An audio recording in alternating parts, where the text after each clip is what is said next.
Sejam muito bem-vindos à casa de Deus.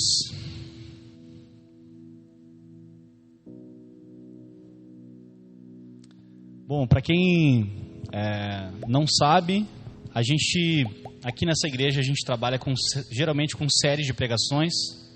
Por que a gente faz isso? Porque a gente entende que para muitas pessoas, para a maioria das pessoas, a Bíblia é um quebra-cabeça. Então, como a gente faz? A gente vai juntando as peças, a gente espalha as peças, né? E vai juntando as peças aos pouquinhos, como se monta um quebra-cabeça. Então, nós estamos estudando, ao longo dessas semanas, estamos chegando aqui já na 8ª semana, que nós estamos estudando os 10 mandamentos. E eles têm muitas implicações para a nossa vida. E tem muitas dúvidas que as pessoas têm. Se puder aumentar só um pouquinho meu microfone, eu te agradeço. Tem muitas dúvidas que as pessoas têm a respeito desse tema. Será que caducou? Será que ficou no Velho Testamento? Será que Jesus aboliu os 10 mandamentos? Tem muitas dúvidas que circundam aí, principalmente o Velho Testamento, que talvez seja um texto um pouco mais distante de nós em relação ao tempo, e as pessoas têm mais dificuldade. Então nós resolvemos estudar os 10 mandamentos porque acreditamos que eles são muito importantes para a vida do cristão hoje. No início dessa série a gente falou que a maioria dos cristãos não sabe os 10 mandamentos de cor. Mas a maioria dos cristãos, ou seja, uma boa parte dos cristãos, se a gente perguntar aqui quais são os 7 ingredientes do Big Mac, eles vão saber falar. 2 hambúrgueres, alface, queijo molho especial, cebola, picles, pão com gergelim. Isso todo mundo sabe. Mas o Big Mac não salva a sua vida. O Big Mac não é tão importante quanto os 10 mandamentos. A gente deveria saber, ter mais familiaridade, ter mais intimidade com a palavra de Deus. Isso precisava estar mais vivo na nossa mente. Então, por isso que a gente resolveu estudar isso.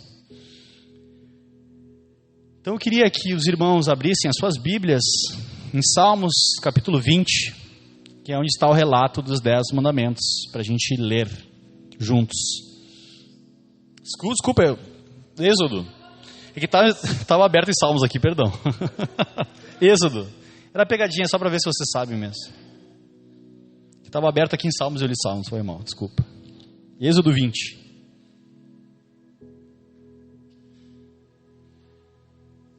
Êxodo 20. Na nossa igreja nós temos o costume de levantar para ler a palavra de Deus, em reverência a quem Deus é a sua palavra. Então vamos ler a palavra de Deus. Êxodo capítulo 20, a partir do versículo 1, nós vamos até o 14. Então Deus falou todas essas palavras. Eu sou o Senhor seu Deus, que o tirei da terra do Egito, da casa da servidão. Não tenham outros deuses diante de mim. Não faça para você imagem de escultura, nem semelhança alguma do que há em cima no céu, nem embaixo na terra, nem nas águas debaixo da terra. Não adore essas coisas, nem preste culto a elas, porque eu, o Senhor, seu Deus, sou o Deus zeloso, que visito a iniquidade dos pais nos filhos até a 3ª e 4ª geração daqueles que me odeiam, mas faço misericórdia até 1000 gerações daqueles que me amam e guardam os meus mandamentos. Não tome o nome do Senhor, seu Deus, em vão, porque o Senhor não terá por inocente aquele que tomar o seu nome em vão. Lembra-se do dia do sábado para o santificar. 6 dias você trabalhará e fará toda a obra, mas o 7º dia é o sábado dedicado ao Senhor. Não faça nenhum trabalho nesses dias, nem você, nem o seu filho, nem a sua filha, nem o seu servo, nem a sua serva, nem o seu animal, nem o estrangeiro das suas portas para dentro. Porque em 6 dias o Senhor fez os céus e a terra e o mar e tudo que neles há, e ao 7º dia descansou. Por isso o Senhor abençoou o dia de sábado e o santificou. Honra o teu pai e a tua mãe, para que você tenha uma longa vida na terra que o Senhor seu Deus lhe dá. Não mate. E o 14 que nós focaremos hoje é: não cometa adultério. Vamos orar? Senhor nosso Deus, obrigado pela tua santa palavra. Fala conosco, Deus. Abre a nossa mente, ilumina a nossa mente e aquece o nosso coração com a tua palavra. E molda a nossa vida à tua imagem e semelhança, Senhor. Nos coloca nos moldes, Senhor. Nos santifica o teu povo, Pai, para que nós possamos ser luz nesse mundo e sal da terra. Em nome de Jesus, amém e amém. Amém? Podem se assentar.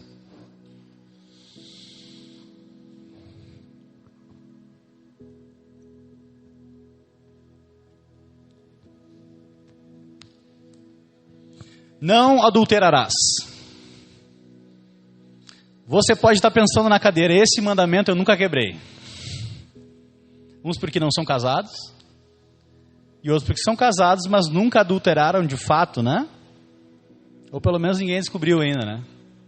Pode acontecer também. Mas a verdade é que esse mandamento tem desdobramentos muito mais profundos do que uma simples regra de pode e não pode. Aliás, é muito normal as pessoas acharem que os 10 mandamentos são só uma regra de pode e não pode. Devo e não devo. Mas é uma mensagem muito mais abrangente, mais profunda e mais preciosa do que isso. Do que um conjunto meramente de leis. Na semana passada nós falamos a respeito do não matarás. E esse não matarás, a gente estudou que ele é um mandamento. Como Deus é o criador da vida, é o doador da vida, só a ele cabe retirar a vida do ser humano. Não cabe ao homem retirar a vida do ser humano. Então esse é um mandamento que diz não matarás, mas o significado, a importância dele, o que ele está representando é que Deus se importa e Deus preserva a vida humana. Preserva a integridade, preserva a vida humana. Nós falamos também que Deus preserva a vida humana desde o ventre. Desde o ventre. Então esses mandamentos, eles não são apenas para tolir a liberdade das pessoas. O ímpio, aquele que não conhece a Deus, acha que os mandamentos ou que as ordenanças de Deus são apenas uns caprichos de Deus para não deixar o homem fazer o que ele quer e não deixar ele ter o prazer que ele deseja. Mas na verdade não é isso. Toda a lei, ela tem o intuito de preservar algo, de cuidar de algo. E a lei de Deus tem um significado ainda mais profundo. A lei de Deus, ela mostra para o mundo qual é o caráter de Deus. Ou seja, quando a gente fala, a gente lê aqui não matarás, o que a Bíblia está querendo dizer? Que Deus é um Deus que se preocupa com a vida, que doa a vida, que empresta a vida para o homem, que dá a vida para o homem, e não só dá, mas não permite que ninguém atire. É isso que a gente entende a partir desse mandamento. E agora o mandamento de não adulterarás, ele tem uma função, que não é só para, como eu falei, tolir a liberdade dos seres humanos. Ele tem uma função muito importante. Lá no Gênesis, Deus criou todas as coisas, é assim que nós cremos. Deus colocou o homem lá, o indivíduo, criou a vida. E esse mandamento, então, preserva a vida. Depois que ele criou o homem, ele criou a mulher. E ele formou, então, a primeira instituição e a mais sagrada e importante instituição chamada família. Então, o mandamento de não adulterar, ele tem essa função de proteger a sagrada instituição chamada família. É muito normal, é muito comum a gente olhar para os 10 mandamentos e achar que os 10 mandamentos são uma coisa só dos cristãos, ou só do povo judeu. Mas o C.S. Lewis, um escritor cristão, ele escreveu um livro onde ele relata que toda civilização tem o seu código de conduta, tem o seu código moral. A gente já falou isso aqui outras vezes. Se você entrar, talvez lá na cozinha da Jana, talvez ela não tenha isso escrito na parede, mas provavelmente ela tem os 10 mandamentos da cozinha, né? Não mexa naquela panela, né? Não deixa o fogão, não sei. Tem os seus mandamentos lá para manutenção e para que essa cozinha funcione da maneira correta. E os 10 mandamentos têm essa mesma função. Eles têm a função de dar ordem à criação de Deus.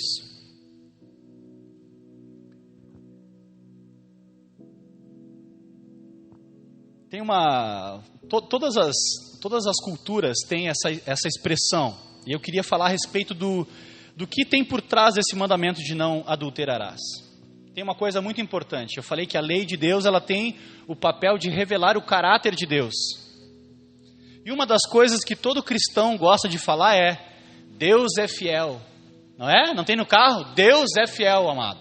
Deus é fiel. Provavelmente você já ouviu muito essa expressão. Deus é fiel.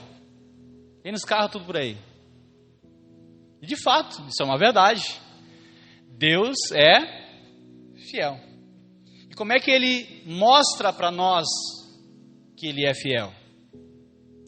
Como é que Ele mostra para nós que Ele é fiel? Uma das maneiras que Ele revela como Ele é fiel é através desse mandamento: não adulterarás. Quando a gente fala não adulterarás, a gente pensa logo em adultério matrimonial, né? De trair a mulher, a esposa. Mas esse mandamento não tem a ver só com isso. Não tem a ver só com casamento. Tem a ver com adulterar as coisas. Tem certas coisas que são criadas com um propósito. Um celular, por exemplo, tem várias funções. Pode filmar, tu pode ligar. Mas se eu quiser, eu posso adulterar a maneira como ele é usado e pegar e comer guacamole com ele. Enfiar ele na guacamole e comer. Posso fazer, estou adulterando o uso comum desse aparelho. Não é para isso. Não foi para isso que ele foi criado, correto? Inclusive, se eu pegar um iPhone dos últimos e fizer isso na guacamole, uma pessoa vai falar assim: ai, que pecado. É exatamente esse conceito. Entendeu? Estou adulterando algo que não é criado para aquilo. Captaram a mensagem? Beleza? Posso? Então, adulterar é não...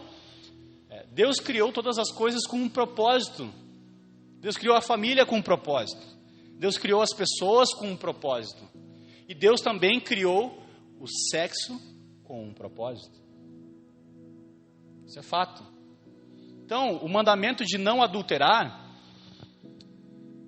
ele fala a respeito dessa identidade de Deus, da fidelidade de Deus. Então, adulterar é ser infiel nos relacionamentos. Ser infiel nos relacionamentos. Tem a ver com a infidelidade. Em outras palavras, ele está falando: não seja infiel. Não seja infiel nos relacionamentos. E isso pode ser nos seus relacionamentos de amizade, de família. E isso é um mandamento que ele é aplicável em todas as áreas da vida do ser humano. Você não deve ser infiel na sua amizade. Você não deve ser infiel com o seu chefe. Você não deve ser infiel com os irmãos da igreja. Mas primeiro, esse mandamento tem a ver com ser fiel a Deus. Os mandamentos, eles vão dizer como nós devemos nos relacionar com Deus. Ora, se Deus é fiel...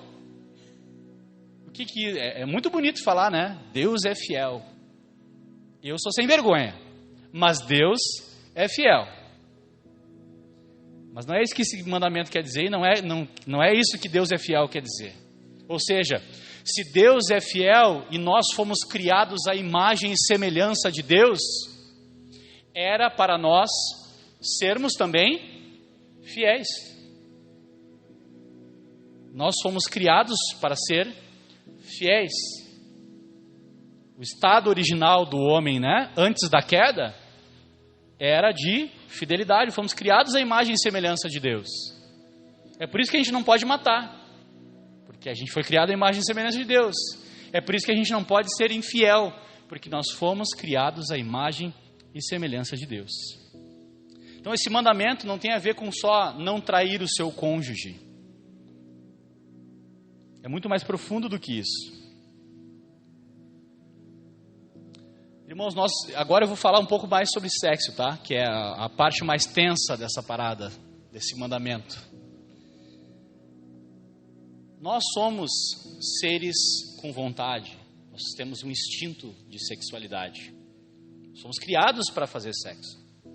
Aliás, Deus é o Criador também, é o Criador de todas as coisas, inclusive do sexo. Inclusive do sexo. Eu vi, a gente que tem filho pequeno, a gente, né, Noah já está com 5 anos, ele não faz ideia, assim, mas quando estiver chegando ali pelos, 8, 9, vai chegar um dia que ele vai fazer aquela pergunta: papai, o que é sexo? E eu vou ter que responder para ele o que é isso. A gente vai ter que responder. Só que o que acontece? Acontece que no meio cristão, a gente parece que tem vergonha de falar, como se sexo fosse uma coisa suja, uma coisa impura.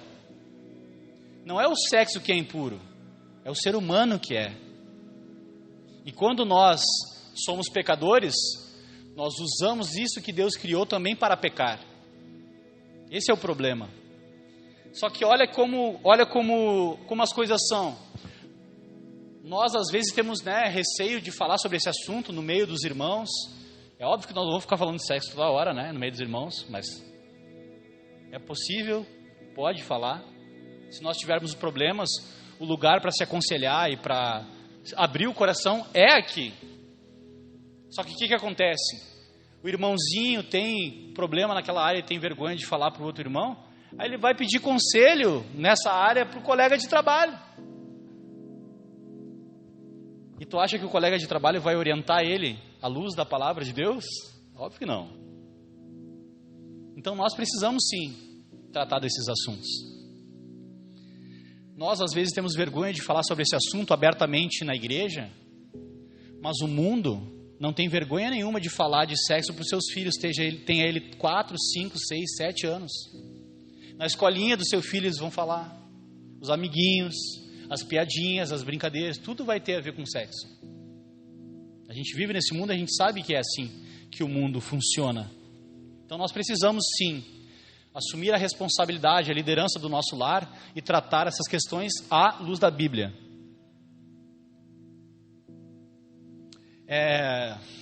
A gente trata o sexo como se parece que os cristãos de antigamente não tinham problemas nessa área, né? Parece que a revolução sexual lá dos anos 60 para frente, parece que os seres humanos são muito mais sexualizados agora do que antes.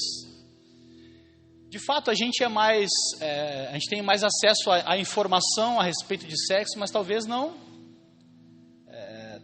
pratique tanto quanto antigamente. Essa é uma verdade. Então, olha, no tempo de Jesus, já havia sexo, incrível isso, né? No tempo de Jesus as pessoas já faziam, lá desde Moisés, inclusive, eles já faziam sexo. Por isso tem esse mandamento aqui. Incrível, né? Para ter nós aqui hoje, as pessoas tiveram que fazer sexo lá atrás para não chegar aqui. E é por isso que tem uma orientação tão clara. O que nos dá esperança é que a Bíblia também fala sobre sexo. A Bíblia fala abundantemente sobre esse assunto. Quer ver como fala abundantemente sobre esse assunto? Se vocês conhecem um pouquinho da Bíblia, um pouquinho do livro de Gênesis. Gênesis começa no capítulo 1, falando Deus criou os céus, a terra, o mar, os peixes e tal, não sei o que. Capítulo 2, ele dá uma ordem para o homem, dá nome para os bichos, né, fazer e tal. E a primeira palavra que sai da boca do homem na Bíblia é um poema de amor para uma mulher, para a primeira mulher de todas. E logo em seguida acontece um relacionamento sexual. Gênesis capítulo 2. É isso que acontece. Primeira palavra que sai é praticamente aquela música do Fábio Júnior, né? A metade da laranja. Depois disso, né? Uma taça de vinho e, né? Os finalmente. É a Bíblia. Nós estamos falando de Bíblia, eu não estou inventando, tá? Chega na sua casa e lê lá, Gênesis capítulo 2. Tem a criação, logo depois da criação, para que a gente pudesse chegar até aqui, Deus colocou no ser humano essa vontade, esse instinto sexual. E isso é bom. E Deus disse, no final da criação, Ele falou, e isso é muito bom. Isso é muito bom. O problema não é isso. O problema é que o pecado entrou no mundo, né? Entrou no mundo. Mas nós vivemos, só para eu pegar aqui minha linha de raciocínio, nós vivemos num mundo extremamente sexualizado. Nós vivemos num mundo extremamente, vou usar uma palavra um pouco forte, vou começar a usar umas palavras fortes, então bota o cinto de segurança na cadeira e vamos lá, tá? O mundo está cada vez mais pornificado. Nós estamos expostos à pornografia constantemente, seja ela leve, e se der 2 cliques a mais, vira pesada. É ou não é verdade? O acesso é fácil. Até para uma criança que não deveria poder acessar, se ela entrar no seu computador e colocar 3x no Google, já deu problema. Então nós precisamos também nos blindar a respeito disso e aprender a respeito disso.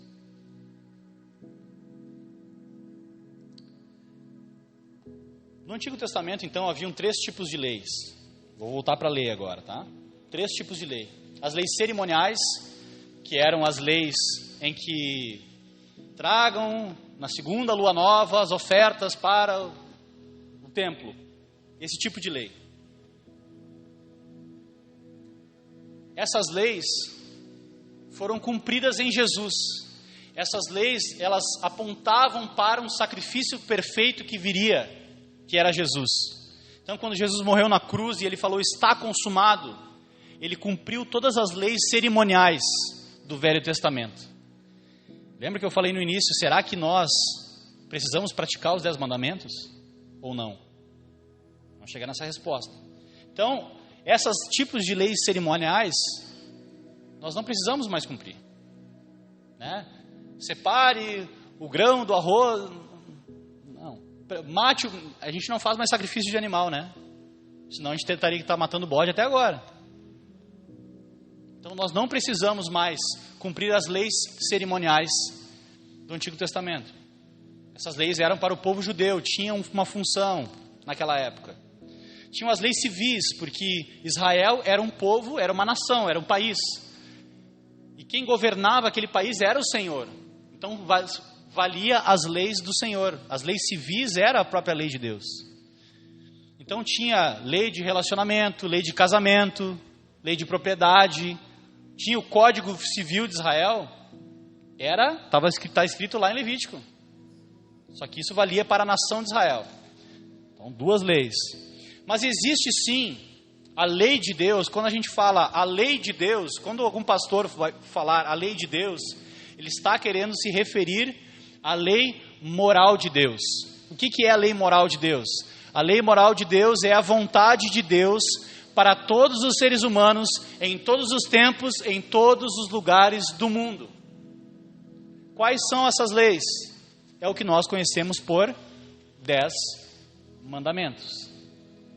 Por que, pastor, vocês estão fazendo uma série de mais de 10 pregações dos 10 mandamentos, então? Porque é importante. Porque o povo de Deus, que quer agradar a Deus e quer obedecer a Deus, precisa saber a lei de Deus. Foi feita uma pesquisa e falou que ninguém não sabe nem de cor os mandamentos. Se eu não sei de cor, eu vou obedecer? Como é que eu obedeço algo que eu nem sei? Que não está fresco na minha cabeça? Então, para obedecer, eu preciso saber. Preciso saber, preciso entender o porquê. E a gente está aqui fazendo esse esforço de explicar o porquê, o porquê e te ajudar como obedecer os 10 mandamentos. Muito obrigado, Dani. Então, querido.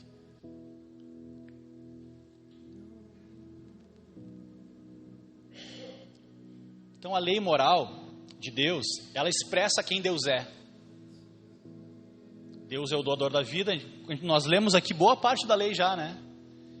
Eu sou o Senhor teu Deus que te tirou da terra do Egito, da casa da servidão. Então Deus se apresenta. Olha que interessante, parece que a gente é obrigado, e isso é algo que às vezes vem na mente, né? Parece que Deus impôs que a gente fosse obrigado a seguir esses mandamentos. Mas o que ele fala primeiro primeiro eu dei a salvação. Eu te tirei da terra do Egito. Eu te dei gratuitamente a salvação.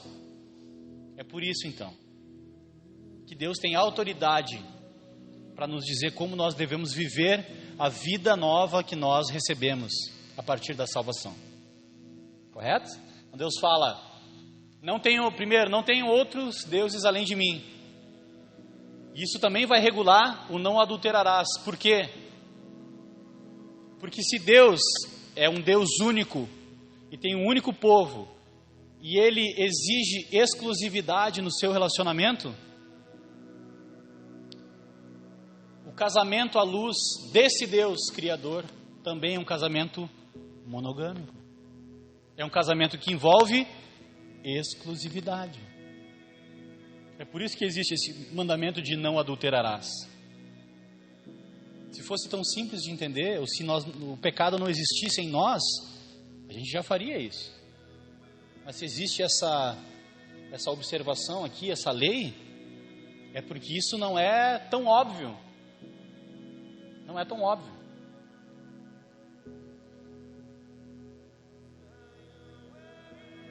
Então nós podemos substituir também a palavra lei, a palavra Torá no hebraico, por instrução.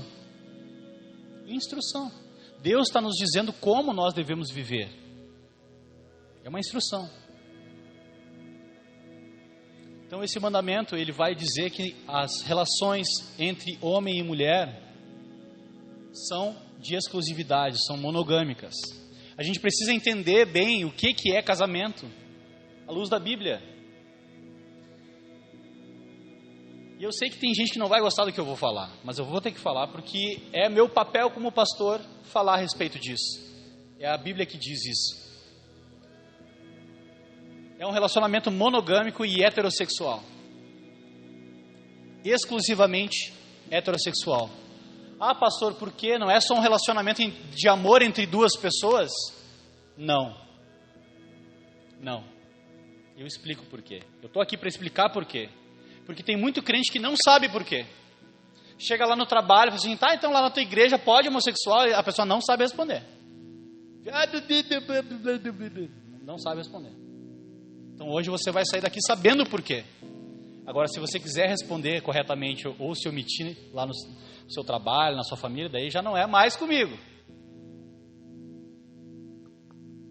É um relacionamento heterossexual porque Deus criou a sua imagem e semelhança, homem e mulher os criou. Lá em Gênesis, no capítulo 1, versículo 26, diz que Deus criou homem e mulher a sua imagem e semelhança. Homem e mulher são seres complementares. Eles se complementam um ao outro. Inclusive, vou tentar usar uma linguagem light. Anatomicamente, é óbvio, são seres anatômicos, se é que vocês me entendem, se encaixam perfeitamente, como duas pecinhas de Lego.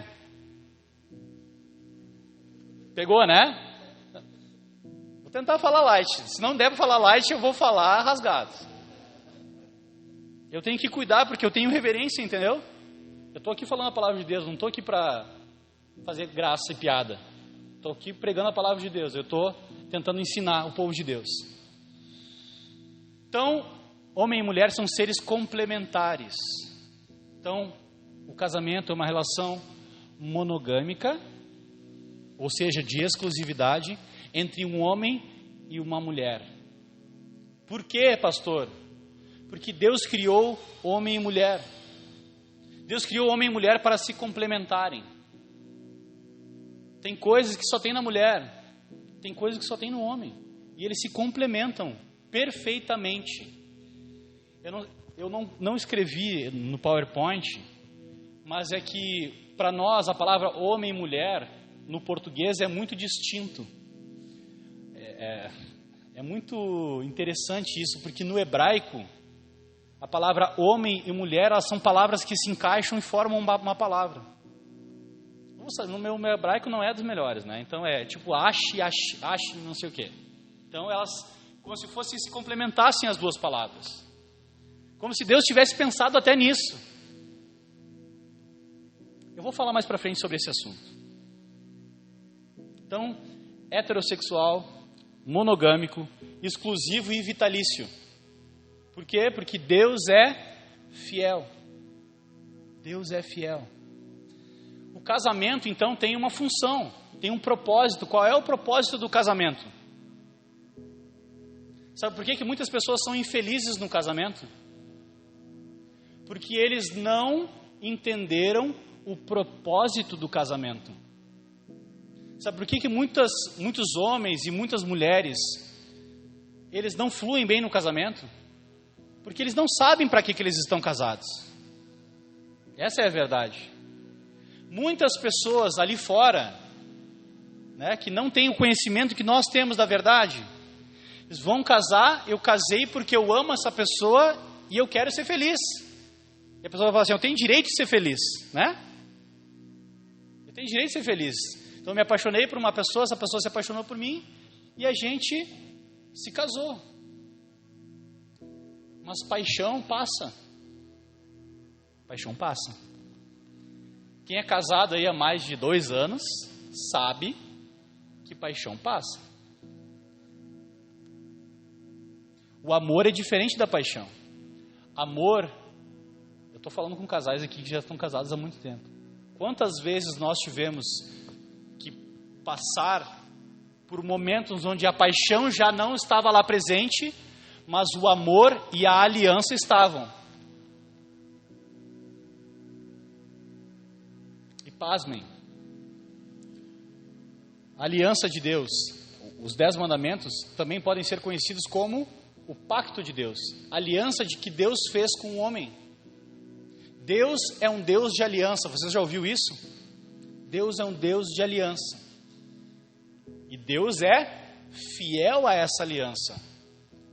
Deus é fiel a essa aliança. Nós é que não somos. Nós é que não somos. Então quando você ouve que Deus é fiel, não é que Ele é fiel a você. Deus é fiel à aliança dEle. Deus é fiel à sua palavra. É isso que significa Deus é fiel. Deus é fiel. Agora eu pergunto uma pergunta teológica para vocês. Deus pode, quer dizer, tem alguma coisa que Deus não possa fazer? Se Deus é poderoso, tem alguma coisa que Deus não possa fazer? Sim ou não? Aquele já sabe a pegadinha.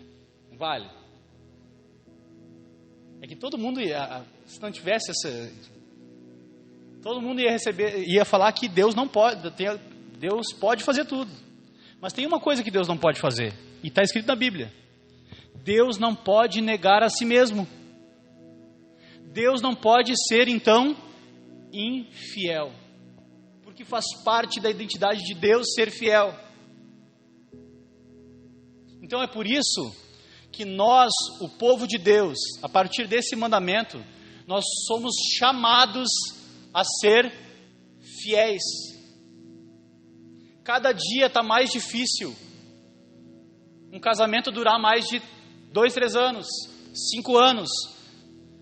No seu círculo de amizade, quantas pessoas se casaram e se separaram em menos de 5 anos? Talvez muitas, talvez no meu a maioria. A maioria. Sabe por que isso acontece? Primeiro, porque as pessoas se casaram, não conhecem Deus e não têm uma aliança com Deus.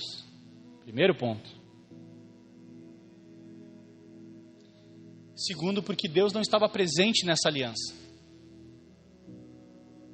Então, para que a nossa aliança conjugal seja exclusiva, monogâmica e vitalícia, nós precisamos da graça de Deus.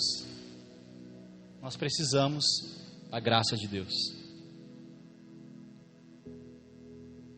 Mas o que o casamento tem a ver com sexo? Eu já vou chegar lá, calma. A gente está construindo, né? Eu falei que a gente ia pegar um quebra-cabeça e a gente ia juntar as peças.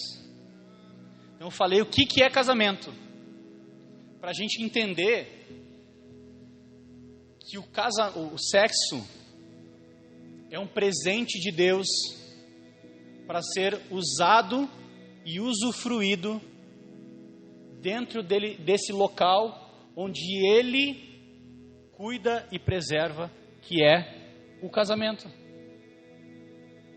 Por que nós cristãos, a gente fala sobre pureza sexual, que para o mundo aí é ridículo falar sobre pureza sexual. Falar que um homem solteiro tem que preservar os seus olhos, tem que se preservar de ter relacionamento sexual antes do casamento. Para o mundo é ridículo, mas para Deus não. Lembra que eu falei sobre adulterar? O que é adulterar então? Deus criou o sexo para ser usufruído como um presente para dentro do casamento. Ou seja, quando eu uso o sexo para o meu prazer, e o sexo foi criado para o prazer do homem e da mulher, não foi só para reproduzir, para procriar. É bom deixar claro isso, tá? O sexo não é só para reproduzir, para procriar, para ter filho. Aliás, se não houvesse prazer no sexo, a maioria nem ia ter filho. Se fosse só uma coisa mecânica, né? Imagina, ter que fazer sem vontade só para ter filho. O número de crianças de nascimentos ia cair vertiginosamente. Que bom que para fazer filho, Deus nos deu esse presente do prazer. Então Deus é o criador do sexo. E Deus criou isso muito bom, para nosso usufruto. Mas, porém, entretanto, todavia, contudo, o ambiente seguro para se usufruir do sexo que Deus criou, o propósito é o casamento. Lembra que eu falei sobre aliança, sobre pacto? O próprio ato sexual é um pacto de sangue entre um homem e uma mulher. O ato sexual era o juramento, era a própria aliança. Se a gente for aqui para a Bíblia, todo pacto que Deus fazia tinha que matar um cordeiro, tinha todo um procedimento de pacto, né? Sabe que até o diabo usa esse mesmo sistema, né? Corta a cabeça do bode, faz sangue lá e tal. Tem isso. Tem esses elementos visíveis.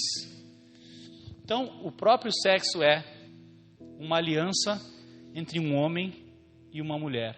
Vocês já pararam para pensar que o sexo, anatomicamente falando, é o ápice da intimidade entre duas pessoas? É o ápice. O outro está totalmente vulnerável ali na frente. Está nu e vulnerável ali na frente. E as pessoas se permitem fazer isso com qualquer pessoa, com qualquer estranho da rua, que conheceu no aplicativo de celular. Vamos falar sério aqui. Conhece no mesmo dia no aplicativo de celular, tá os dois nus numa cama e a pessoa está totalmente vulnerável ali, fazendo uma aliança de sangue com quem ela nem conhece, ou ele nem conhece. Já pararam para pensar nisso? A gente é tão animal nessa área que a gente, movido pelos instintos, acaba sendo até irracional. Isso é a verdade. Então, o casamento é um ambiente seguro para isso. Deus criou desta forma para o bem do homem e da mulher, para preservar o homem e a mulher. Deus criou o sexo dentro do casamento, sabe por quê? Para que você não seja objetificado.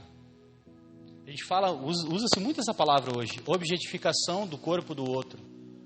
Mas o sexo ilícito é justamente isso.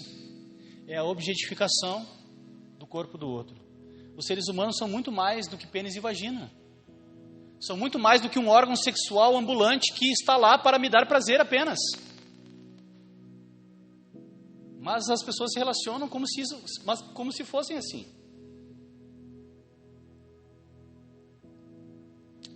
Na nossa confissão de fé, a gente tem uma confissão de fé. E na nossa confissão de fé, para quem não sabe, está disponível para todas as pessoas que quiserem ler, eu posso mandar. No terceiro artigo que fala sobre a criação e a queda do homem, existe uma cláusula que deixa bem claro sobre isso. Por que teologia é importante? Por que a gente ensina a doutrina? Por que a gente se esmera tanto em ensinar a Bíblia na nossa igreja? Porque é isso que vai formar a maneira como nós olhamos para as coisas, como nós nos relacionamos uns com os outros, como nós nos relacionamos com Deus.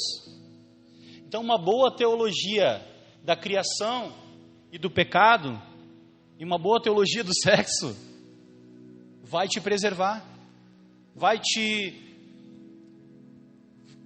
dar segurança para que tu não sofra nessa área. Então, por isso que você precisa aprender e ter esses valores tão presentes no seu coração. Então, lá na nossa confissão de fé, um pedaço desse artigo diz o seguinte: Adão e Eva foram feitos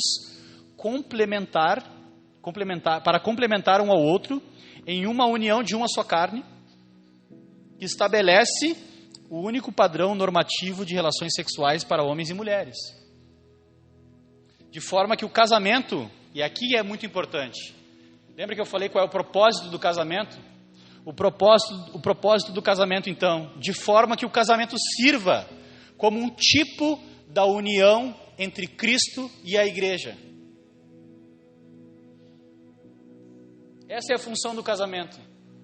Não é só para dar prazer, não é para fazer o outro feliz, embora haja prazer e haja alegria e felicidade.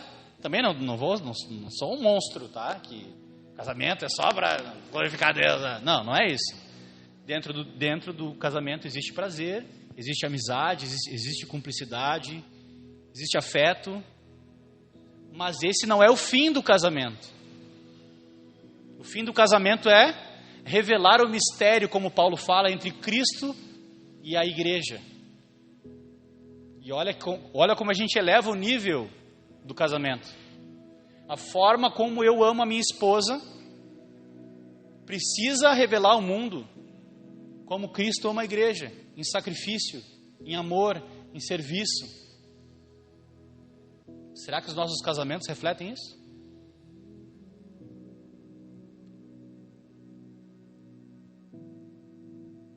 E a esposa o contrário, né? O contrário não, a esposa complementa isso.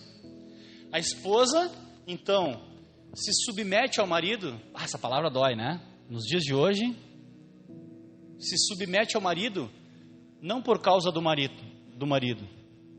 Se submete ao marido como ao Senhor, é o que diz a palavra. E não é se submete a todos os homens, é ao marido, que ela escolheu, e que ela fez uma aliança diante de Deus com esse marido. E só ele. Tem que ficar claro. Assim como o casamento tem a função de revelar o mistério entre Cristo e a igreja, o casamento revela a vontade de Deus na vida, no relacionamento com o homem. Deus deseja uma relação exclusiva e vitalícia conosco. É por isso que então o casamento é dessa maneira. Então Deus é o criador do sexo, Deus é o promotor do sexo. Deus deseja.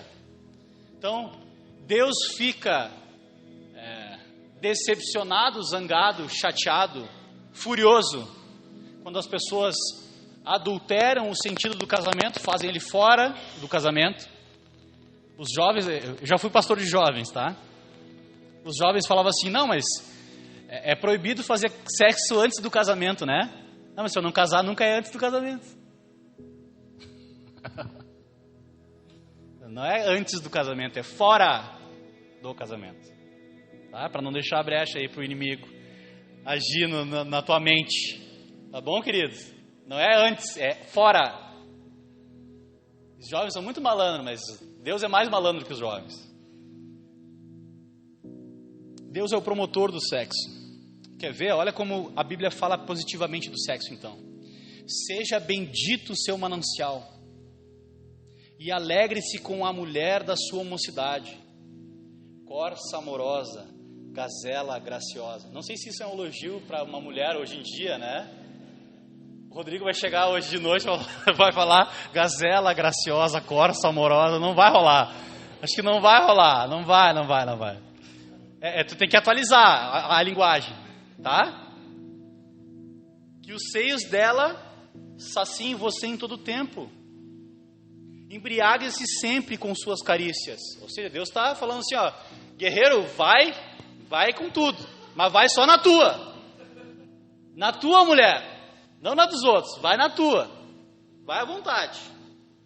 Meu filho, por que você andaria cego atrás de uma mulher estranha e abraçaria os seios de outra? Porque os caminhos do homem estão diante dos olhos do Senhor, e Ele considera todas as suas veredas. Então, deixa eu falar bem sério com vocês. O diabo quer fazer de tudo, meus irmãos, para roubar a nossa atenção e desviar a nossa afeição das nossas esposas e desviar também das nossas esposas de nós e também das nossas esposas em relação aos maridos, a nós. E ele cria um sistema complexo para que isso aconteça. E todos nós, todos os dias, somos bombardeados por uma enxurrada de informação sexual que quer desviar a nossa atenção.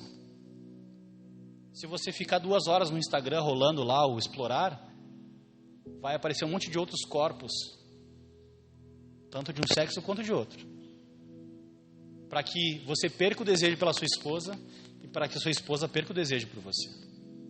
E isso é diabólico. Bruno, é contigo agora. Quais são os nossos 3 inimigos? Te peguei, tá distraído, né? Te peguei, fala aí. Quais são os nossos 3 inimigos?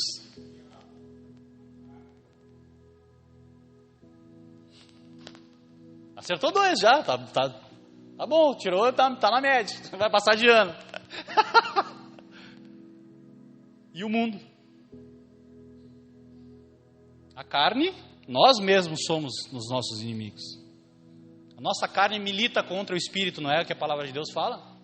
Nossa carne, o diabo, que está como um leão ao derredor, e o mundo.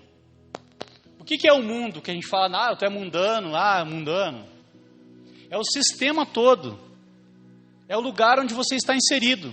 É o comportamento das pessoas, é o assunto das pessoas, é o que passa na mídia, é uma quantidade de informações que tenta te roubar e tenta fazer com que você não cumpra o seu propósito como cristão, que é ser parecido com Cristo. Então nós temos que ter cuidado com isso.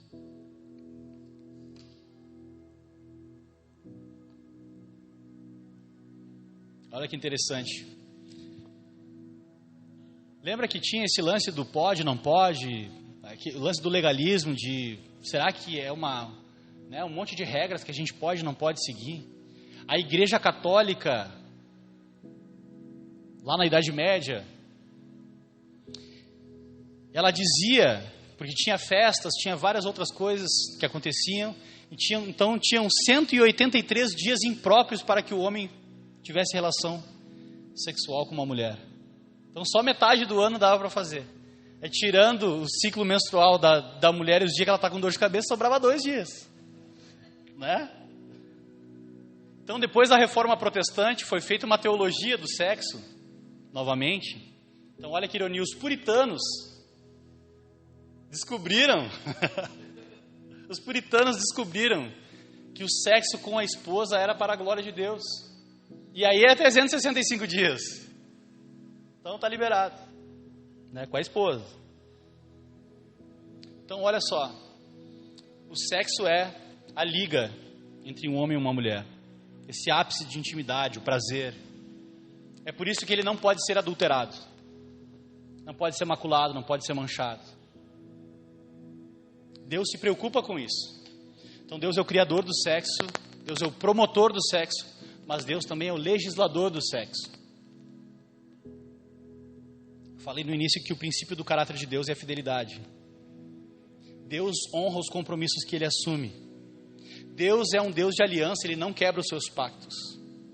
Adultério significa então algo em relação a Deus, já havia falado. Adultério então no dicionário, alterar, modificar, fraudar, falsificar, deturpar, corromper. Adultério, então, é a infidelidade, não só conjugal, mas em todos os relacionamentos.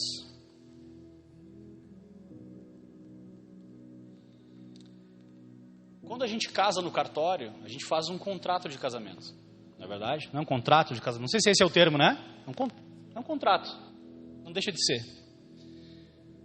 E o Estado regula qual é a comunhão de bens. Né? Que se o nada que eu tenho vai se juntar com o nada que a minha esposa tem depois. Ou se só o que nós vamos comprar dali para frente vai ser dividido. Também regula isso. É um contrato.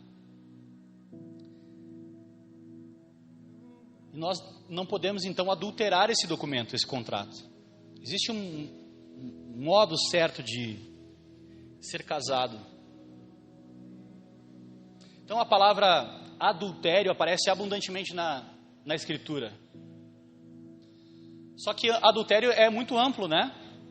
Então, existem 3 definições, 3 palavras que vão ajudar a gente a entender o que é o adultério conjugal. Imoralidade sexual, prostituição e fornicação. Tá? Eu quero trazer aqui então, agora vai ficar um pouco mais pesado, tá? Os 3 significados das palavras gregas que vão nos ajudar a entender o que é isso. Então a palavra imoralidade sexual vem do radical grego porneia. Já dá para entender, né? Que é da onde vem a palavra pornografia. Então são relações sexuais ilícitas. Quando aparece essa palavra na Bíblia, é para definir qualquer tipo de relacionamento sexual ilícito. Relações sexuais ilícitas, prostituição, falta de castidade e fornicação. Quando aparece essa palavra lá no Novo Testamento, é disso que ele está falando. Nós somos chamados então à pureza sexual. Isso parece um absurdo.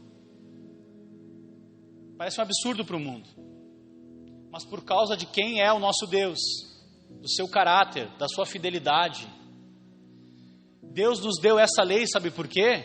Para preservar a sua integridade sexual. Para preservar a integridade sexual da pessoa que vai ser a sua esposa. É para isso que Deus deu essa lei. Sabe o que acontece hoje no mundo? As pessoas transam com um monte de gente antes de casar. E aí entram para um casamento cheio de lembranças das outras camas que ela deitou, dos outros corpos que ela frequentou. E aquilo que era para ser exclusivo, que era para ser prazeroso entre 2 pessoas, está contaminado, cheio de outras lembranças.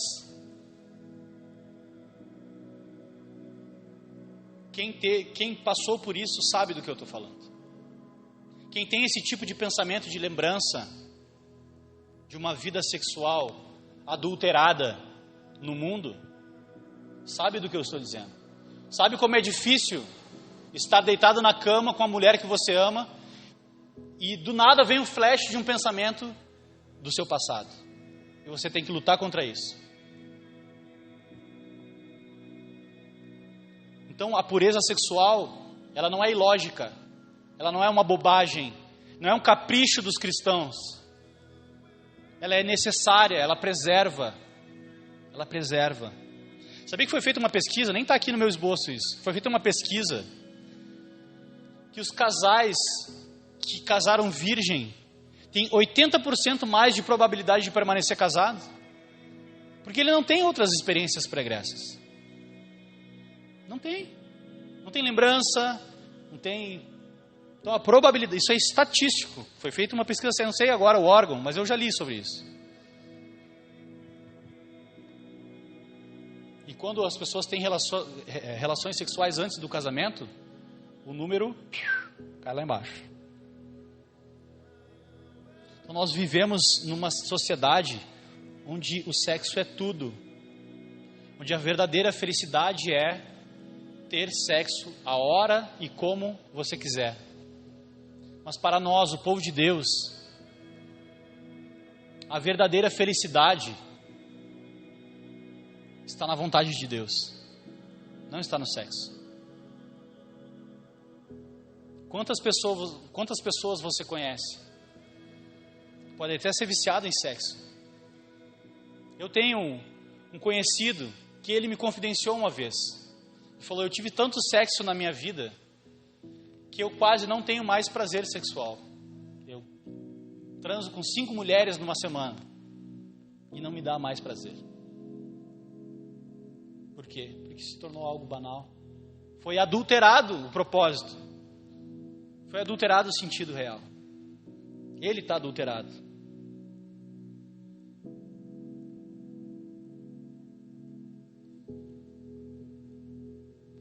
Outra coisa, se os homens dessa igreja, solteiros, se as mulheres solteiras, elas são incapazes de se preservar até para o casamento, né? Até o casamento, isso coloca em dúvida a capacidade da pessoa de se permanecer fiel dentro do casamento. Se ele não conseguiu se guardar sozinho até chegar no casamento, como é que eu vou saber se ele vai conseguir ser fiel dentro do casamento? Coloca em xeque. Mas agora, uma pessoa que se preservou, que se guardou até o casamento, a probabilidade de ela se manter fiel dentro do casamento é muito maior. Por isso que a pornografia é um problema sério. Sabe o que acontece? A pornografia, ela objetifica o corpo do outro. Ela degrada moralmente o próximo. Se o meu próximo é a imagem e semelhança de Deus, aquela pessoa que está lá naquele vídeo, naquele site, que você sabe bem qual é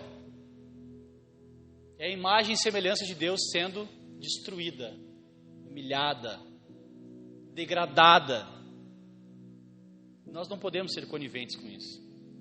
Quando você consome esse tipo de conteúdo, o que você está dizendo é que você aprova a degradação moral do ser humano. É um problema sério. E é um problema sério no meio dos jovens cristãos. A estatística é que mais de 90% dos jovens acessam esse tipo de conteúdo. Não só jovens, homens casados, mulheres. E esse problema não é uma exclusividade dos homens também. Vamos falar sério. Talvez a mulher expresse a sua sexualidade de maneira diferente do homem. Talvez a mulher goste mais de uns 50 tons de cinza, uma coisa mais soft, mas que também é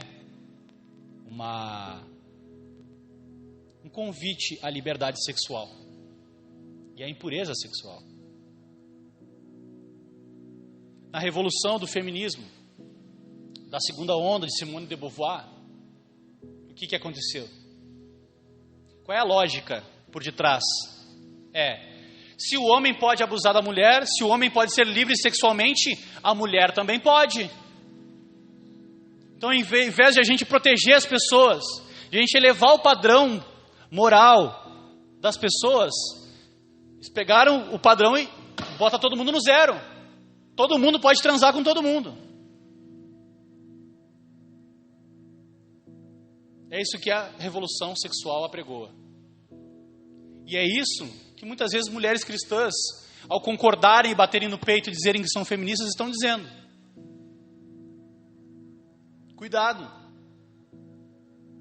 Cuidado. Olha que ironia. A mulher, ela tem vergonha de dizer que ela pertence a Cristo. Ela tem vergonha de dizer que eu me guardo por causa de Cristo. Mas ela não tem vergonha de dizer: eu sou feminista mesmo, meu corpo, minhas regras.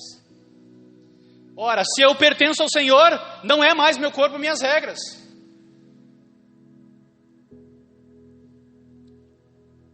Eu pertenço ao Senhor. A minha sexualidade pertence ao Senhor. A minha castidade pertence ao Senhor. A minha mente, os meus olhos pertencem ao Senhor. Isso é ser cristão. O resto é modinha. O resto é modinha.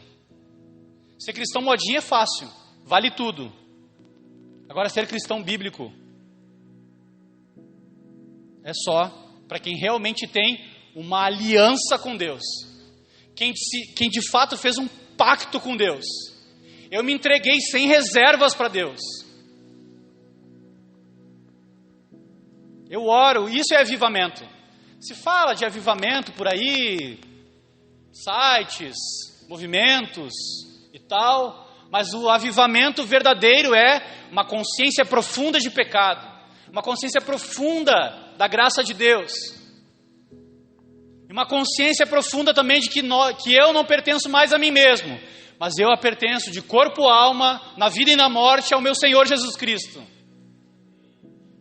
Isso é conversão, isso é avivamento, o resto é modinha. É difícil. E eu estou falando isso aqui para mim mesmo. Estou falando isso porque para mim, muitas vezes eu não sou assim.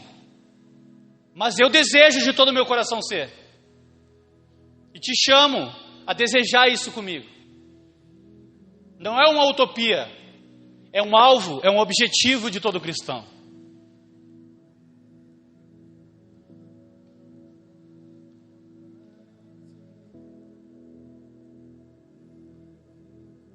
Tinha muita coisa para falar e nós estamos avançados no tempo.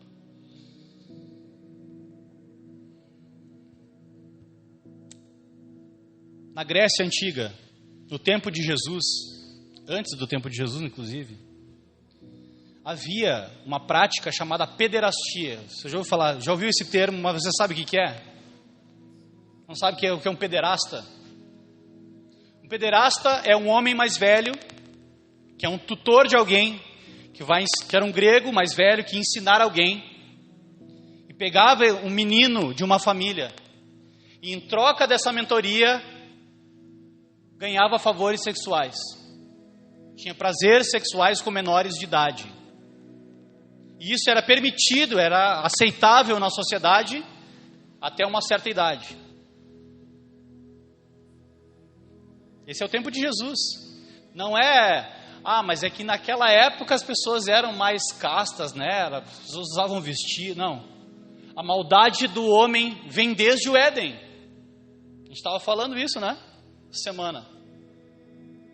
A tecnologia avançou, os tempos, a gente tem acesso à informação, mas o pecado continua sendo pecado desde Adão. Desde Adão.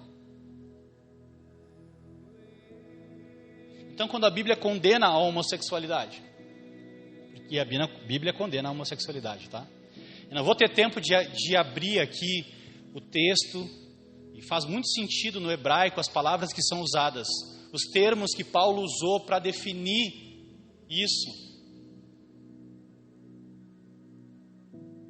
Paulo deixou bem claro que aqueles que praticam essas coisas, e não só praticam, como diz lá em Romanos capítulo 1, irmãos, eu abro o coração aqui e eu falo para vocês, eu tinha muita dúvida em relação a esse assunto. Porque seria tão mais fácil a gente poder evangelizar aquele nosso amigo que é homossexual, aquela pessoa que a gente conhece que é homossexual, se Deus fizesse vista grossa só para esse pecado. Os outros a gente luta contra, mas esse... Mas assim como os meus pecados... Todos eles, todos os que eu pratico, são condenáveis a Deus e eu preciso me arrepender desses pecados e abandonar esses pecados. Esse pecado também precisa ser nominado, precisa ser dito. A pessoa precisa se arrepender, precisa querer uma vida nova.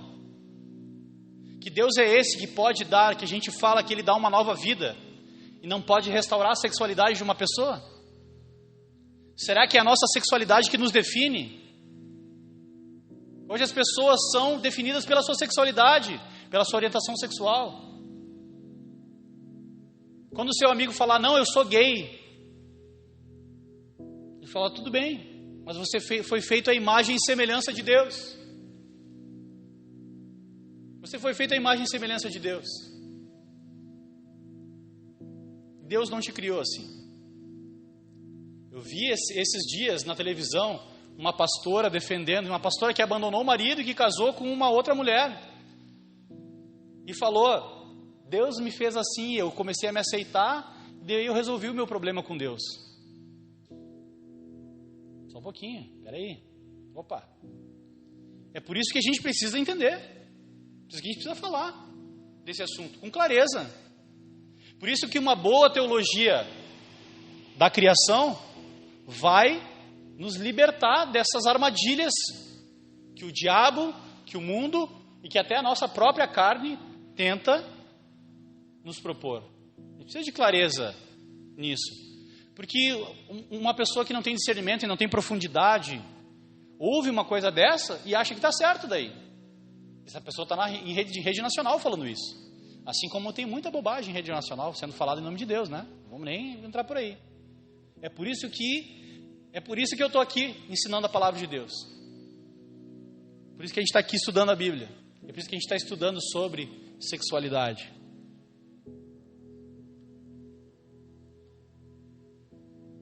Então, só para a gente ir se encaminhando para o fim, Jesus falou a respeito disso, do não adulterarás. Ele falou, Moisés falou não adulterarás, e Jesus explicou o que isso significava. Ele falou, se você olhar com intenção impura para alguém, você já está adulterando. Ou seja, se um homem olhar para uma mulher, um homem olhar para um outro homem, uma mulher olhar para um homem, uma mulher olhar para outra mulher, com uma intenção impura no coração. O que é uma intenção impura? É apenas com o desejo de se satisfazer sexualmente com aquela outra pessoa. Você já está pecando. Jesus explicando a lei, Jesus explicando Moisés. Ou seja, Jesus não revogou a lei, Jesus nos ajuda a cumprir a lei. Aliás, Jesus cumpriu a lei no nosso lugar. Nós já vamos falar sobre isso. Eu tenho mais algumas coisas para falar. Parece que o cristianismo é uma ditadura. E a mentira que contam para nós, lá fora, é que Deus, Ele não quer que você exerça a sua sexualidade, Ele quer te tolir. O cristianismo é uma ditadura sexual, dizem eles. Mas existe uma outra ditadura, e eu vou provar para você. Existe a ditadura da liberdade sexual. Quando você bate no peito e fala assim, não, eu me preservo, eu quero me manter puro para o Senhor. Aí vem a ditadura. A ditadura é a repressão, né? Então a ditadura da liberdade sexual, ela tem seus mandamentos também. Sabe quais são os mandamentos da ditadura da liberdade sexual? Não casarás virgem. O mundo está dizendo para ti, não casarás virgem, não case virgem. Não terás apenas um parceiro sexual a vida toda, é bobagem. Não case com a primeira parceira sexual. Esses são os mandamentos lá do mundo. Também tem os seus mandamentos. Não permanecerá casado com a mesma parceira o resto da vida. E aí tem aquela frase sutil, né? Você merece ser feliz, assinado Satanás. Não é isso que o mundo diz? O que essa frase quer dizer? Quer dizer que se você fizer exatamente a vontade de Deus, você vai ser infeliz. Nas entrelinhas. Não é? Não é o que o diabo está dizendo? Se você fizer aquilo que a Bíblia diz, e se você fizer aquilo que Deus espera de você, você vai ser infeliz. Isso é mentira. Isso é mentira.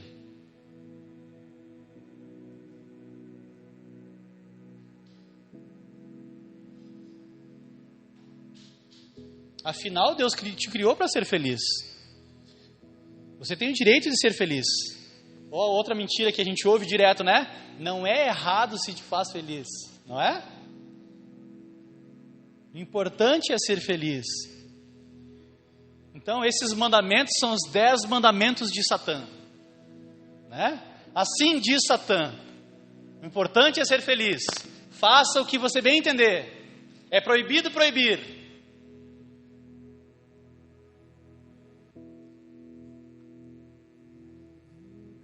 Mas essa é a mentira satânica que a maioria das pessoas, no fundo, acredita.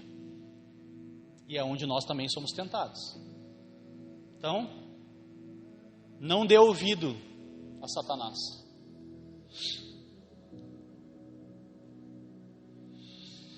Beleza, já entendi o que é errado.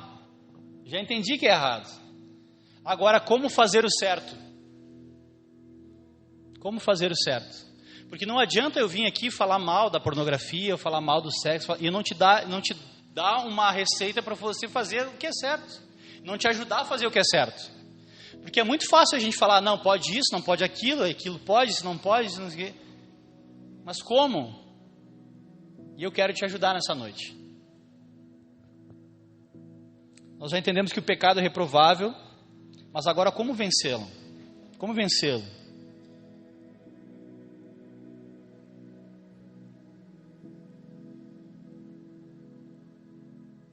O fato de nós sermos seres humanos, sermos sexuais, nós temos esse ímpeto, esse desejo dentro de nós, mas agora como redirecioná-los? Eu quero lembrar aqui, rapidinho, do processo da salvação. Como é o processo da salvação? Regeneração, conversão. Vou falar rápido e depois a gente vai devagar. Regeneração, justificação, santificação e glorificação. Beleza? Esse é o processo que acontece dentro de cada pessoa. Então a regeneração é a conversão. O que é conversão? É o convencimento do pecado. E o Espírito Santo nos convencerá do pecado, da justiça e do juízo. Isso é conversão. Só entende quem é pecado, o que é pecado. E só teme o pecado quem é convertido, quem Deus regenerou o coração.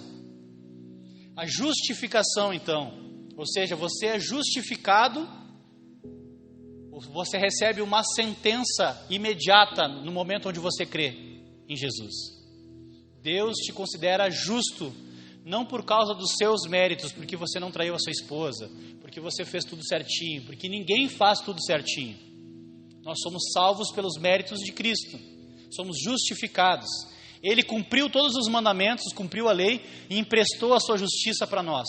E recebeu no nosso lugar o castigo pelo nosso adultério, pela nossa mentira e por todos os pecados que nós cometemos toda a nossa vida. Isso é justificação. Isso precisa ficar claro na nossa mente. E a santificação. O que é santificação? Santificação, então, é o processo contínuo da libertação do poder do pecado em nós. Nós fomos perdoados, mas como Paulo mesmo falou, né? Aquilo que eu quero fazer eu não faço, e aquilo que eu não quero eu acabo fazendo. O pecado ainda está presente em nós, né? Quem me livrará do corpo dessa morte, Paulo fala. O pecado ainda está em nós, nós estamos propensos ao pecado ainda.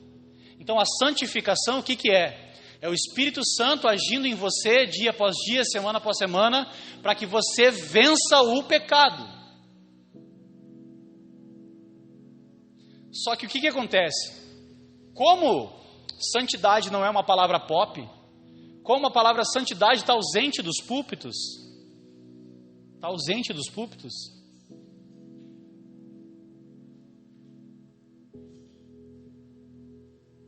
encheram os púlpitos de autoajuda,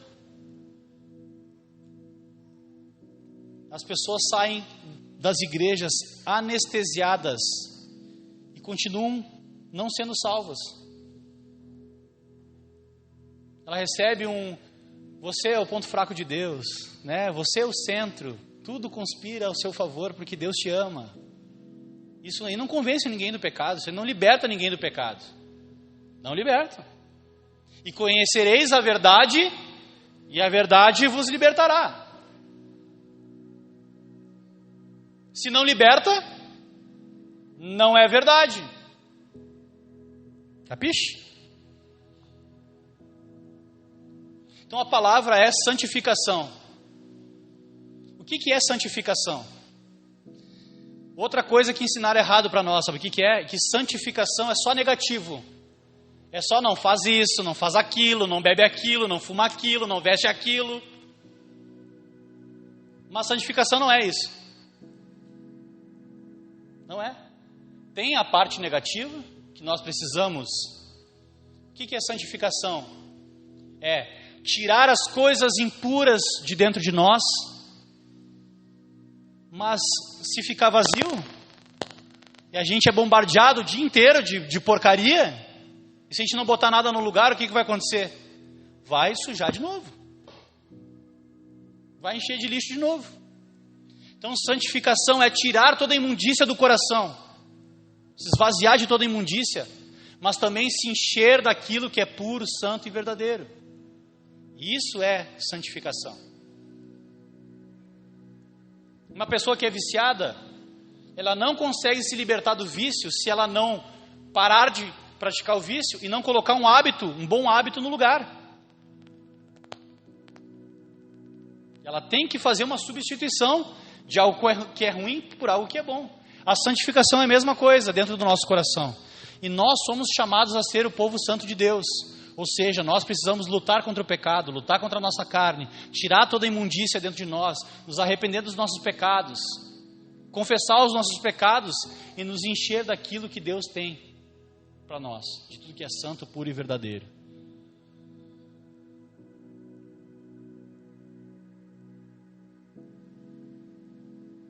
Então a santificação é tirar o que é ruim e colocar o que é bom. Mas agora vamos para a prática. Vamos para a prática. Falei superficialmente, teoricamente, né? Para a prática, como a igreja promove isso? Como Deus promove isso para nós? Como a igreja me ajuda no meu processo de santificação? Porque esse é o papel da igreja também. Nós temos o culto. Você vem para a casa de Deus, você ouve a palavra de Deus, você é moldado pela palavra de Deus, você é corrigido, exortado, desafiado. Tudo que acontece no culto molda você. Sabe por que você não tem vontade de vir no culto? Porque você não quer ser moldado. Você quer continuar na prática contumaz do pecado. É por isso. O nosso desejo é para o mal. Nosso desejo é para a carne. E a gente não está se santificando. Aí não quero ir, eu procuro qualquer desculpa para não ir na igreja. Fujo da igreja como o diabo foge da cruz. Literalmente. A adoração, as orações, a comunhão, a palavra, tudo vai moldando e vai enchendo o nosso coração daquilo que é bom, que é santo e verdadeiro. O discipulado, os grupos, a leitura do livro que a gente insistiu, incentiva. Mas eu não gosto de ler. Mas Deus deu um livro. Deus se revela através de um livro. Então, I'm sorry. Só lamento. É a sexta sola da Reforma Protestante, né? Só lamento. Deus deu um livro. Eu odiava ler. Mas quando eu encontrei Deus através da leitura, não passei a amar a leitura. Eu passei a amar Deus através da leitura. Deus através da leitura. Continuo não gostando muito de ler ainda. Mas toda vez que eu leio a palavra de Deus, eu tenho encontro com Deus. Isso me faz ler. Então, esse discipulado coletivo, essa leitura do livro, é um incentivo da igreja para que você lute contra o pecado e se encha das coisas de Deus. Enche o seu coração somente com as coisas de Deus. Tudo que a gente faz aqui na igreja é intencional. Não é por acaso, não é para encher linguiça, não é para entretenimento. A gente faz para edificação. Discipulado individual. Você encontrou com algum irmão da igreja essa semana? Você teve conversas espirituais com alguém, seja pelo WhatsApp? Você abriu o seu coração? Você confessou algum pecado? Há quanto tempo você não confessa nenhum pecado? Ou não tem mais pecado para confessar? A Bíblia diz que se nós falamos que não temos pecado, fazemos Deus de mentiroso. Deus é mentiroso? Não? Então você tem pecado. Discipulado individual, a gente fala discipulado. Por que discipulado? Discipulado é um ambiente seguro para você abrir o seu coração, conversar com o irmão, confessar os seus pecados, confessar suas fraquezas. Irmão, eu estou sendo tentado naquela área. Tem um carinha na academia, tem uma mina na academia. O discipulado é esse ambiente para a gente confessar os nossos pecados. A família, você ora com a sua esposa? Você conversa com a esposa? Você tem coragem de confessar um pecado na área sexual para sua esposa?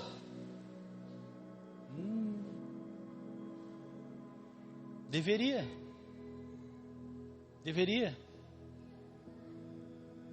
Sabe por quê que deveria? Porque no momento onde eu confesso um pecado sexual, seja de pensamento, de olhar, enfim, eu me blindo, eu me humilho e eu não quero mais passar por isso. O dia que você confessar um pecado sexual para sua esposa, para o seu esposo, você vai pensar 30 mil vezes antes de fazer de novo, porque senão você vai ter que confessar de novo.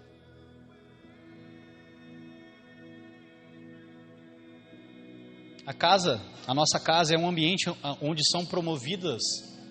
onde é promovida a santificação, onde nós tiramos as coisas impuras e colocamos aquilo que é puro.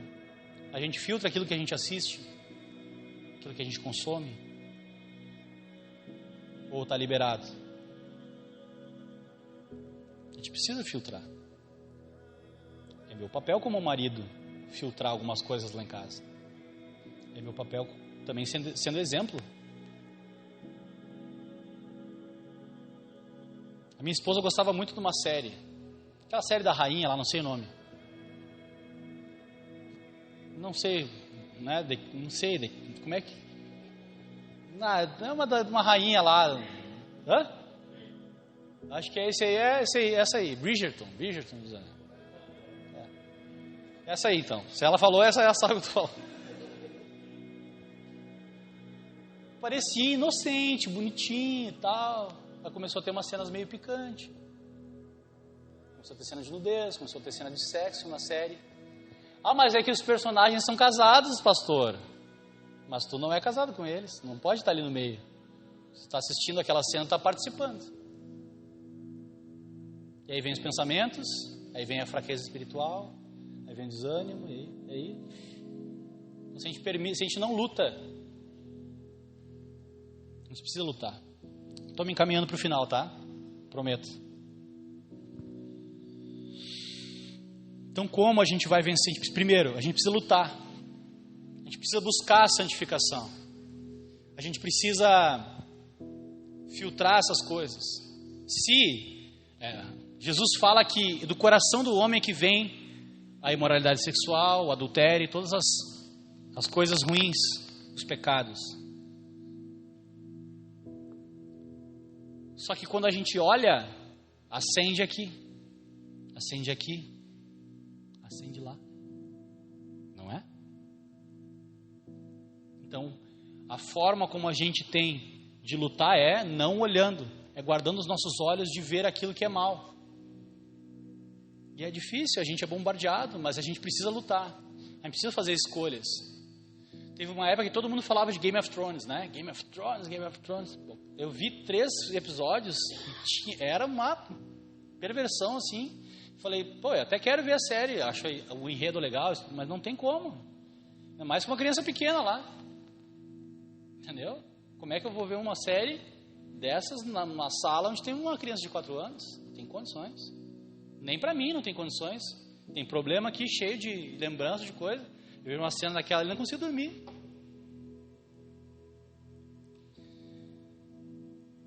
O pessoal aqui na igreja gosta de fazer tatuagem, né? Vou dar uma ideia de tatuagem para vocês então. Vocês querem tatuar um versículo? Os homens dessa igreja querem tatuar um versículo? Então Jó 31, 1 e 2 diz o seguinte: fiz uma aliança com os meus olhos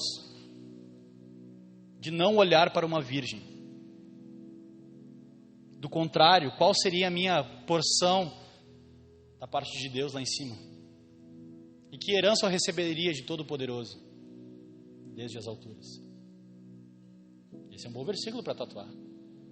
Não é tudo posso naquele que me fortalece. Tatua esse aqui, guerreiro. Esse aqui eu quero ver. Esse eu quero ver. Se tu é machão mesmo, boca braba, tu vai tatuar esse aqui. Tudo posso daquele que me fortalece é muito fácil.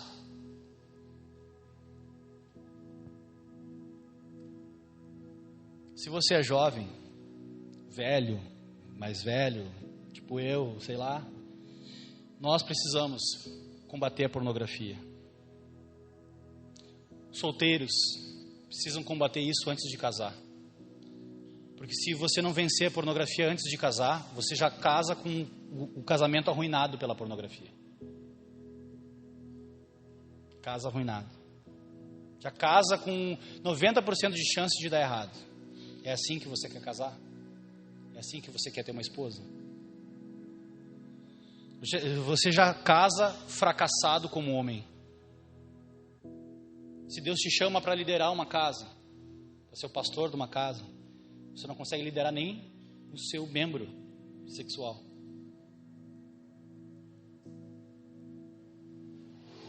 Isso é para todo mundo, Está todo mundo no mesmo barco, tá? Isso é adultério já. Já está adulterando. Isso já é o adultério. Adultério não é casar com uma pessoa e trair essa pessoa com outra. Adultério é estar deitado com uma esposa na cama e pensando em outra. Pensando nos filmes que você assistiu, nas cenas. Isso já é adultério. Já é adultério. Para as mulheres, estar casada com um rapaz, mas ficar de flerte com um colega de trabalho, ficar de assuntinho com um colega de trabalho, ficar toda com um colega de trabalho, já é adultério. Já está no seu coração. Você não teve oportunidade ainda, não teve coragem ainda para fazer isso.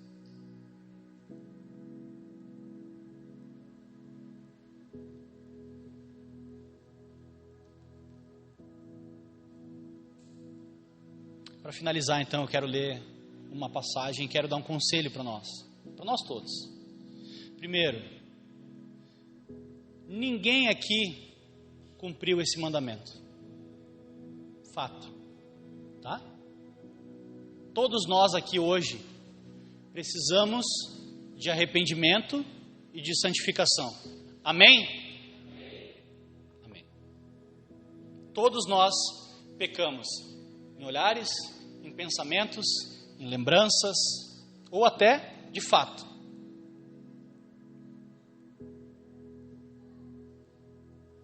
Mas para lutar contra isso, Paulo diz o seguinte: lembra que a santificação é tirar aquilo que é impuro e colocar aquilo que é bom, que é puro, que é santo. Paulo, em Filipenses, no capítulo 4, ele diz o seguinte: finalmente, irmãos, essas são as minhas palavras finais e com isso eu encerro. Finalmente, irmãos, tudo que é verdadeiro, tudo que é respeitável, tudo que é justo, tudo que é puro, tudo que é amável, tudo que é de boa fama, se alguma virtude há, se algum louvor existe, seja isso que ocupe o vosso pensamento.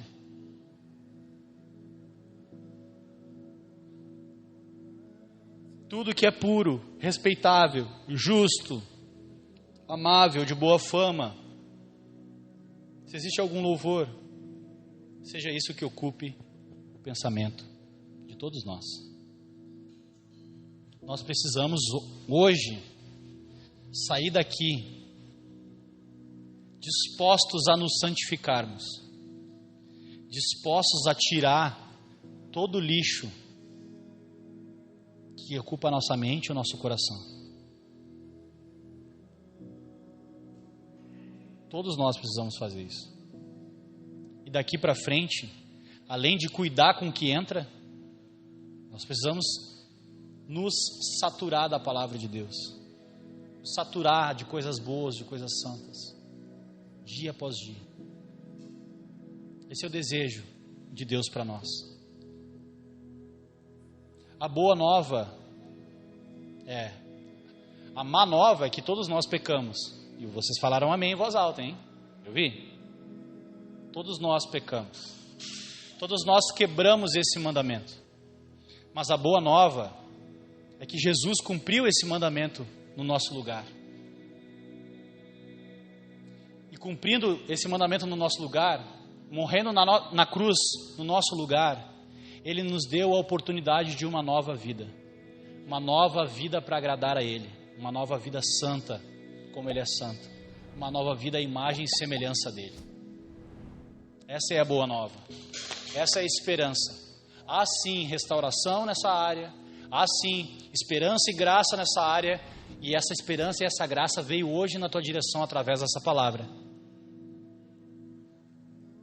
Deus escolheu o dia de hoje para ter essa igreja com bastante gente, para ouvir essa mensagem. Vocês vieram hoje pela primeira vez.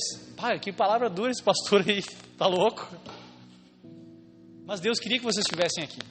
Deus queria que vocês estivessem aqui. Deus queria que vocês estivessem aqui para ouvir essa. Queria que vocês estivessem aqui para ouvir essa mensagem. Não sei o que Deus quer falar com vocês. Eu sei que Deus quer falar com vocês. Não sei o que exatamente, mas Ele quer falar. Ele escolheu esse dia e já falou. E escolheu esse dia para isso. Vamos orar?